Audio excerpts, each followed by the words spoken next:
Image copyright Getty Images. Image caption. Both Mr. Trump Jr. played down the story and his correspondence with the group. Donald Trump Jr. has released private Twitter correspondence with anti-secrecy website WikiLeaks after a U.S. magazine revealed they had communicated shortly before his father's election. The Atlantic magazine revealed the organization had asked Mr. Trump Jr. for cooperation and information. The group published leaks of Clinton campaign emails during the election.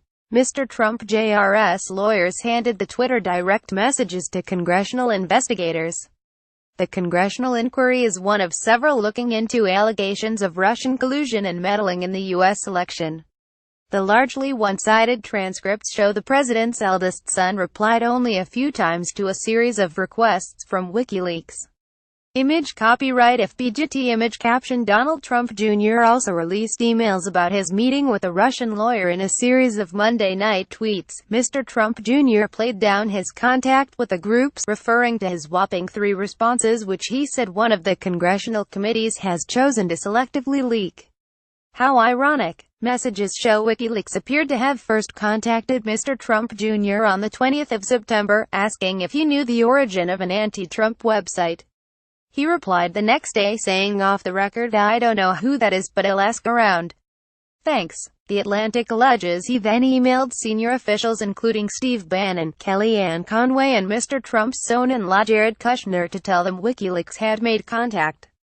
The correspondence between September 2016 and July this year shows WikiLeaks urging his father to share their Clinton files, asking him to supply his tax returns to WikiLeaks and advising him to challenge the result if he lost the election.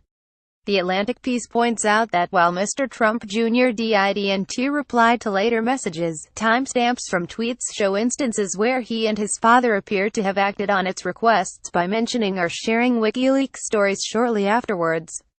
WikiLeaks founder Julian Assange has criticized the Atlantic story. He accuses it of selecting messages that were edited and failing to show the context of the conversations. Mr. Assange also said the messages were part of the group's promotional efforts.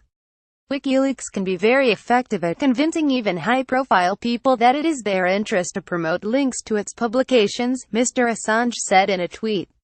Image caption. WikiLeaks founder Julian Assange has been living in the Ecuadorian embassy in London since claiming asylum in 2012. Donald Trump Jr.'s lawyer Ellen Futerfuss told the magazine, "Over the last several months, we have worked cooperatively with each of the committees and have voluntarily turned over thousands of documents in response to their requests."